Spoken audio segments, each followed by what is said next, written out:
When 13-year-old Ochanya Ogbanje took her last breath on October 17, 2018, her body was ravaged by something no child should ever endure. Her bladder had fused with her vaginal wall, a condition called vesicovaginal fistula. But this wasn't from childbirth complications. This was from 5 years of relentless sexual abuse. And the men who did this to her. One walks free.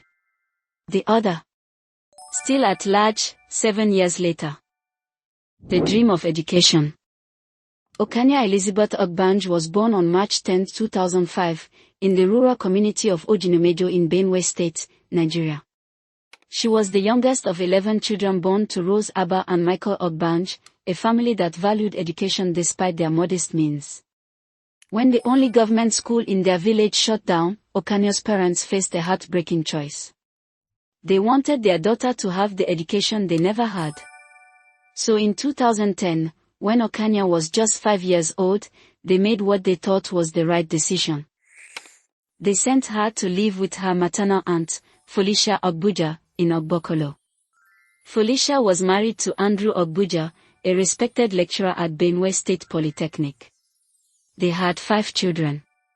To Ochanya's parents, this seemed like the perfect opportunity, a stable home with an educated family who could provide their daughter with the schooling she deserved. They trusted them. They were family. The nightmare begins. What happened next would haunt Nigeria for years to come. When Ochanya was just 8 years old, Victor Ogbuja, one of Andrew and Felicia's sons, began sexually abusing her. A child living under the same roof. His own cousin. But the horror didn't stop there. When Andrew Ogbuja discovered what his son was doing, instead of protecting Ochanya, instead of stopping the abuse, he joined in. For 5 years, Ochanya endured systematic rape by both men. 5 years of unimaginable pain and trauma. The abuse was so frequent, so violent, that her young body began to break down. She developed infections. She was in constant pain. And when she finally became sick enough that they couldn't hide it anymore, the family took her to hospitals, but they lied about what was wrong with her. 5 years of abuse. Quote, when doctors examined Ochanya, they found something that should never exist in a child's body, vesicovaginal fistula. It's a condition typically seen in women after extremely difficult childbirth. In Ochanya, it was the result of prolonged, brutal sexual trauma. Medical report, Federal Medical Center Makodi. The breaking point. The abuse was first discovered in the worst way possible. Winifred Ogbuja, Andrew and Felicia's daughter, walked in on her brother Victor sexually assaulting Ochanya. She was horrified. She immediately reported what she saw to her parents. This was the moment everything should have changed. This was when Ochanya should have been protected. But Felicia Ogbuja, the woman who had promised Ochanya's parents she would care for their daughter, did nothing. Absolutely nothing. Felicia Ogbuja had a choice. Every parent has a duty to protect children in their care. She was alerted by her own daughter that a child was being sexually abused in her home. Yet she chose silence over justice. Inaction over protection. By 2012, Ochanya's condition had deteriorated so severely that the family could no longer hide it. She was constantly in pain, unable to control her bladder due to the VVF. The abuse had literally destroyed parts of her body. Finally, after months of worsening symptoms, Ochanya told her parents the truth. She told journalists the truth. In a video recorded before her death, she named her abusers.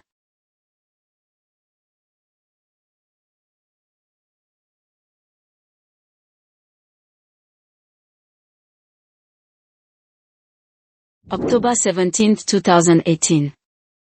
Ochanya Elizabeth Ogbanje died on October 17, 2018. She was 13 years old. She died from complications of vesicovaginal fistula, a direct result of 5 years of sexual abuse. She died because the people who were supposed to protect her failed at every level. Her aunt who did nothing. The medical system that didn't report suspected abuse. The family members who treated it as a family matter instead of the crime it was.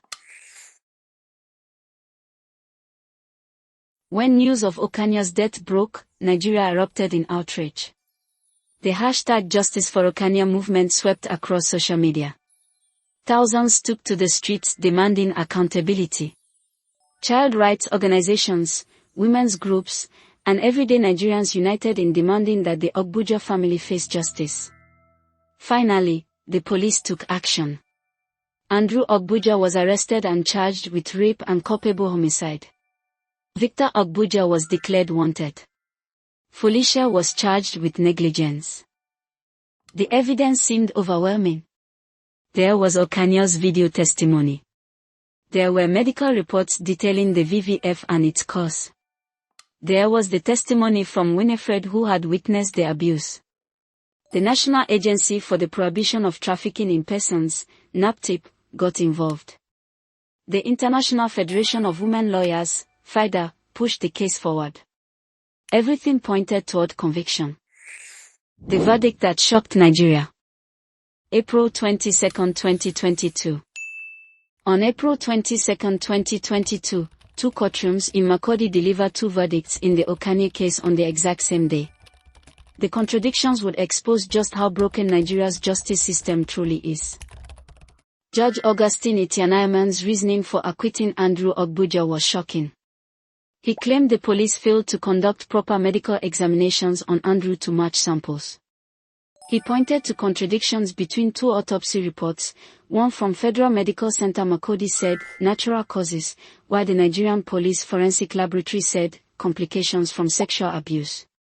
Despite having Ochanya's own video testimony, the judge said, quote, "It is regrettable that the deceased could not tell her story before she died."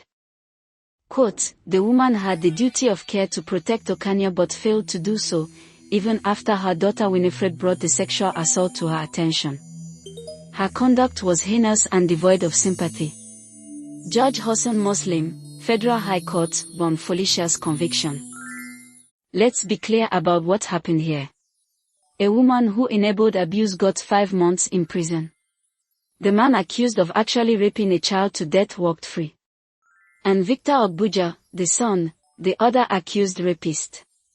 He was never even arrested.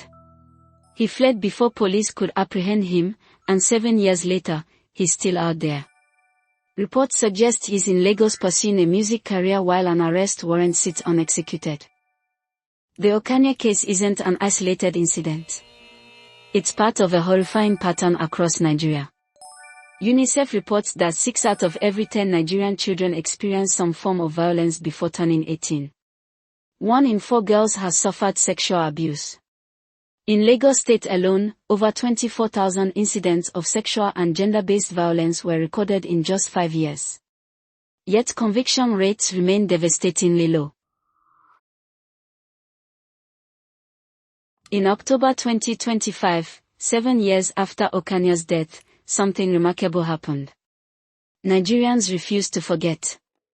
Her 7th death anniversary memorial in Abuja sparked a renewed wave of activism. The hashtag Justice for Ochanya hashtag trended again across Twitter, Instagram, Facebook, and TikTok. Influencer turned Ednot posted to his 8.7 million followers. Celebrity chef Hilde Bochi donated to the legal fund. A Change.org petition gathered thousands of signatures demanding the case be reopened. The movement is being led by powerful voices refusing to stay silent. Child rights activist Betty Abba has called on the Benue State Government, Nigeria Police Force, Ministry of Justice, Ministry of Women Affairs, and Lagos State Domestic and Sexual Violence Agency to reopen the case. Ochanya's family has appealed directly to Nigeria's First Lady, Senator Remi Tinubu, for intervention. The CUNY Foundation and numerous other organizations have joined the fight. What justice for Ochanya demands? The immediate arrest and prosecution of Victor Ogbuja, who has been a fugitive for 7 years. A review and potential retrial of Andrew Ogbuja's acquittal given the evidence dismissals. Stronger enforcement of child protection laws across Nigeria. Mandatory reporting requirements for medical professionals who suspect abuse. Better training for police and judges on handling sexual violence cases. Systemic reforms to prevent families from treating rape as a family matter. Support services and compensation for survivors of childhood sexual abuse. These numbers reveal the scope of the crisis. In a community study in southwest Nigeria, over 25% of adolescents reported experiencing child sexual abuse, with forced penetrative abuse in 7.5% of cases. Meanwhile, conviction rates remain almost non-existent despite thousands of annual reports. Why this case matters? The Ochanya case timeline reveals a pattern of failures at every level, from the family that enabled abuse, to the police that botched the investigation, to the courts that dismissed evidence, to the system that let a suspect flee and remain free for 7 years. Ochanya's case exposes the deep-rooted problems in how Nigeria handles sexual violence against children. There's the culture of silence where families pressure victims to stay quiet for the sake of family honor. There's the underfunded and undertrained police forces who fail to collect proper evidence. There's the court system that creates impossible burdens of proof for child victims. There's the reality that perpetrators with status, education, or connections often evade accountability entirely. Amnesty International has documented how Nigeria's failure to tackle the rape crisis emboldens perpetrators and silences survivors. When Andrew Ogbuja walked free despite video testimony and medical evidence, it sent a message to every would-be abuser in Nigeria: you can get away with it. When Victor Ogbuja remains free 7 years later, it tells survivors, the system won't protect you. This is why Ochanya's case matters. This is why Nigerians refuse to stop fighting.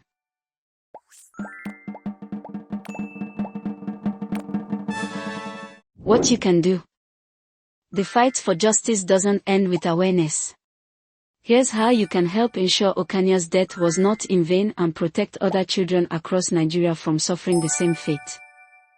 Change doesn't happen overnight, but every action moves us closer to justice. The movement for Ochanya has grown through these stages, each building on the last to create momentum that Nigerian authorities can no longer ignore. Ochanya's brother spoke recently about how traumatizing it's been for the family to see the case resurface. But he also understands why it's necessary. Because Ochanya's story isn't just about one girl from Benue State. It's about the thousands of children across Nigeria who are being abused right now, in homes where they should be safe, by people who should protect them. It's about every girl who stays silent because she's seen that speaking up doesn't guarantee justice. It's about changing that reality.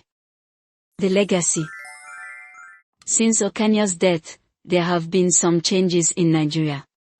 The Violence Against Persons Prohibition Act has been adopted in more states.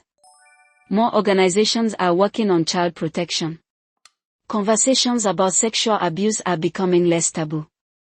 The federal government launched a national sex offenders register. But these changes aren't enough. Not when Victor Ogbuja still walks free. Not when conviction rates remain almost zero. Not when new Ochanyas are being created every single day. The numbers paint a picture of both crisis and hope. While the statistics on abuse remain horrifying, the growing awareness and activism show that Nigerians are refusing to accept this as normal. The question is whether this momentum can translate into actual systemic change and justice. Victor Ogbuja remains at large. Here's the uncomfortable truth that Nigeria needs to face: Ochanya Ogbanje was failed by everyone. Failed by her aunt who did nothing when told her niece was being raped. Failed by extended family members who knew but stayed silent. Failed by a medical system that didn't report obvious signs of sexual abuse. Failed by police who bungled the investigation. Failed by a court that dismissed video testimony from the victim herself. Failed by a system that lets accused rapists flee and remain free for 7 years. The final message. Ochanya Elizabeth Ogbanje should be 20 years old today. She should be in university, pursuing her dreams, living the life her parents sacrificed so much to give her. Instead, she's buried in Benue State, another statistic in Nigeria's sexual violence crisis. But her story doesn't end in that grave. It lives on in every person who refuses to stay silent. It lives on in every activist demanding change. It lives on in every parent who teaches their children about consent and bodily autonomy. It lives on in the movement that bears her name. Say her name, Ochanya Ogbanje. If you take nothing else from this video, remember these truths. Sexual abuse thrives in silence, speaking up saves lives. Family connections should never protect abusers from justice. Children's testimony matters and must be believed. Medical professionals have a duty to report suspected abuse. The justice system must prioritize protecting children over protecting perpetrators. And most importantly, we all have a responsibility to demand better for Nigeria's children.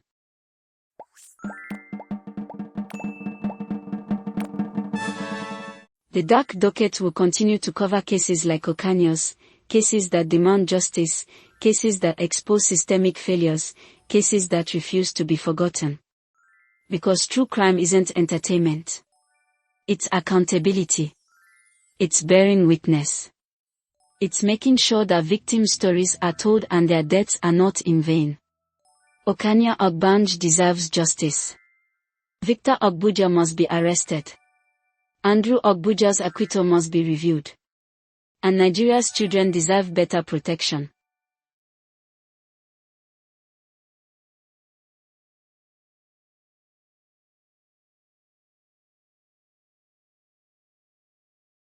Justice for Kenya.